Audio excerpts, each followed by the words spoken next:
guys, yung fish, ang cute oh. Ayan. Ayan, dalawa sila guys. Ang cute oh. Ang cute na guys. Diba? Ayan siya. Galing na lumangoy. Ano na sana guys yung isa. Isa guys yung isa. Ang galing nila lumangoy. Yung mga fish. Diba? Ang cute guys.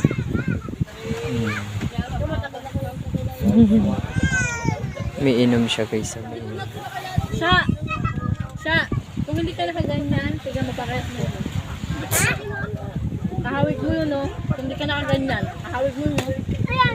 Ganda mo na! Ang cute niya guys, diba? O diba?